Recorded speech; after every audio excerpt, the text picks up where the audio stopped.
And we are live. Yay! And welcome to, I put episode Colleen, how silly is that? It Yeah. is episode 78 of TLC Tech Learn Coffee. I am your host, Lisa Nowakowski, and I'm a fifth grade teacher in Southern Monterey County here in California. And I'm Nancy, an instructional technology coach in Los Angeles County. And we want to remind you that we have a 15-minute format because ain't nobody got more time than that. No, they don't. And tonight's coffee fact, cold brew contains more caffeine than regular coffee, although if you dilute it with milk or other things, it might come out to be about the same. So take it straight if you need that extra boost. There you go. That's a great tip too. So tonight's guest, we're super excited, is Colleen Fried, who will be talking to us about circuitry. Yay! So Colleen, can you go ahead and tell us a little bit about yourself, who you are and what you do? Sure. I'm a middle school teacher in Novato, California at San Jose Middle School. I teach a sixth grade history and language arts core, as well as technology elective / maker class for sixth grade and seventh grade, and then eighth grade as well. Wow, that's great. So we're going to go ahead and get started, and you're going to tell us all about circuitry and all the great things that you do with your students, and it's so inspiring. So at what age should or could students actually be introduced to circuitry? Well, there's actually different ages. So I've heard of students in fourth grade using circuitry with paper circuits and conductive tape and LEDs. And then there's also, for younger students, there's something called squishy circuits. I don't know if you're familiar with that, but it's using Play-Doh. It's conductive, and then you can create circuits with that as well. Oh, that sounds really fun. I would try that in my fifth grade classroom. Yeah. So what are some of the benefits? Like, there are so many things going on in our classrooms, but what are some of the benefits that you have found with teaching circuitry? Well, it's a rewarding activity. It helps them understand the basic principles of simple electrical circuits.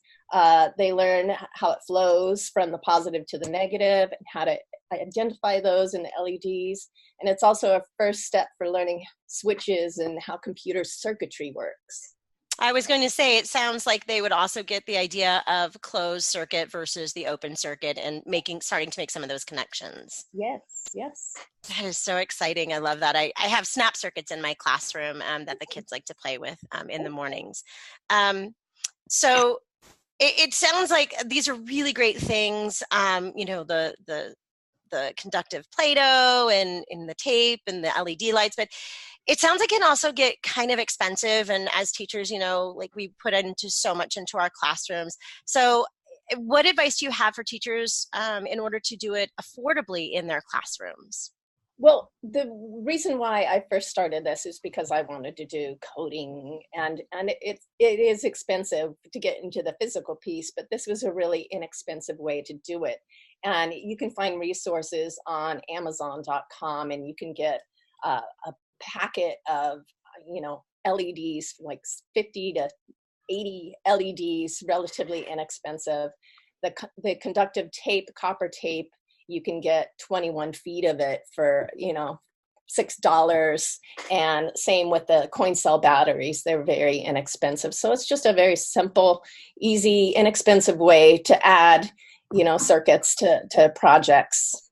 That isn't as expensive as I thought it could be. So that's nice to hear. And, I know some schools are fortunate to have, PTO or budgets where they can do that. So that's a really great use of that money, where you're not spending a whole lot of it on this one component. So where can teachers go to find ideas and resources? Like, I don't know what I'm doing. And, like I say, here's snap circuits, and that's my extent. Where can they go to find something that's, a little bit more creative than me? Sure, there are so many resources out there. There's SparkFun is a great site that has very simple explanations for electrical circuits. And the squishy circuits that I was talking about, they actually have a website, squishycircuits.com. So you can, and they have video tutorials on how to use circuits with conductive dough, and Play-Doh even works. So you don't even have to create their specific formula that they have for Play-Doh on that site. So, and I've also created a short little slideshow that you can push out to your viewers that they could see how it works with just the conductive tape and LEDs and the coin cell batteries. Oh, that's great. Thank you so much. I love that you also told us, along with, how inexpensive it is and the places to go, and gave us some ideas of, where we can, help fund some of these things as well. So are any of these components, I'm sure that the LED lights are reusable. Are more of the components reusable, or are there any that are like a one-time use only resource? Well, if you use the conductive tape, that you can't really reuse that. But the coin cell batteries, they last a long time, and the LEDs last a long time, so you could always reuse those. Oh, that's great. So it really is. It just sounds even more affordable when you think about, the lights or the coin cell batteries where, you're doing a one time, but it will last you quite a while. Yes. Oh, that's wonderful to hear as well. So do you have any advice for teachers who might be new to circuitry, like how to get started, aside from the resources that you've shared that we will also put into the show notes on our site? Are you asking about how they could be using them in lessons or something? Or yeah, how they can get started, whether it's in lessons or, just kind of, toying around with it. Sure, Like how would a teacher want, who like me, who would want to get started, like where would I begin? Well, there's so much out there. You can just Google it and find it. But like I said, I provided a little short 3-slide tutorial with a video that shows how to create those circuits. And it's very simple. We've used it for maps. We've used it for making cards and things like that. And just adds a little extra little element.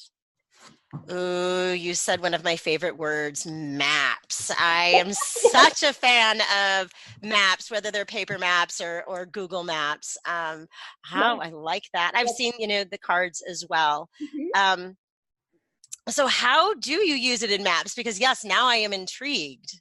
Well, we've used it to highlight certain locations on a map, like we do a tour of Athens. And so in 6th grade. And so for those different locations, we'll add a little light to it.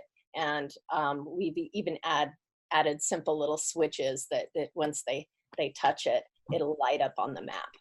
Oh, that sounds neat. You could probably also do, directions and routes and things like that. Oh, yeah, definitely. Yeah. Oh God, now I'm all excited. I love doing this and listening to what other people do. And I always get inspired. I know Nancy does too. And you are so inspiring with how you are using circuitry in the classroom. Is there anything else that you would like to add to, for Well, I our was just thinking another way that I've used it. I know you said you taught 5th grade. So another way we've used it is to create flashlights, very simple flashlights with a tongue depressor, and then we create a little switch with a binder clip to turn it on and off for the lights. So I'm not sure if you cover those topics in 5th grade, but electricity and all. But that would be there's a lot of topics in the new, I keep saying new, the NGSS standard, so not so new anymore. right.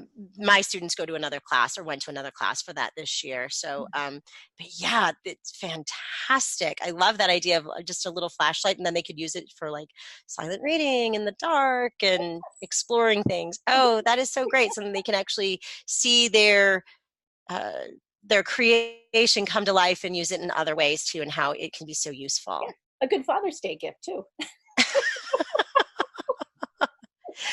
All right. So thank you so much for joining us and sharing your passion with us and helping to inspire, a whole bunch of other people to, think about how they can do circuitry in their classrooms. And as summer approaches, I know some people are on break already, and some of us are getting ready to go on to break. This will give us some food for thought, right? Yes. And then there's the Computer User Educators Conference in the fall. I just heard today that I will be speaking there, and I'll be doing more circuitry. So if your listeners are attending that conference in the fall at Rancho Cordova, I will be doing 2 sessions. Oh, congratulations and excellent. Yes. Feel free to give us that information as well. And we'll put that on our website, under the show notes with all of the other information and resources. We would love to help spread the word for that. Excellent. Thank you. Yeah. Nancy? Definitely. And I will also be at that conference. So we will get to meet in real life, and that will be fun too. Oh, I look forward to it. So thank you, everyone who's been listening. If you enjoyed the show, please leave us a comment to let us know. And tonight's comment question is, how will you begin to incorporate circuitry into your classrooms next year? Join us on Wednesday, June 19th, when our guest will be my very good friend and wonderfully inspiring person, Jonathan Almerito, and he's going to be talking to us about Creativity Bootcamp and how you can bring creativity into your classroom. You won't want to miss that. I'm really looking forward to that one. So please don't forget to subscribe to us to hear more about easy ways for you to innovate in your classroom. And if you would like, if you do like the show, and of course you do, please feel free to rate us and leave a review on iTunes, and that helps others to find us more easily. And remember, we are always looking for guests to share the great things that they are doing in their classrooms. So if you know someone who fits the bill, or if you'd like to be a guest yourself, please visit tlc.ninja and complete the contact form to let us know. Thanks, and we'll see you next time.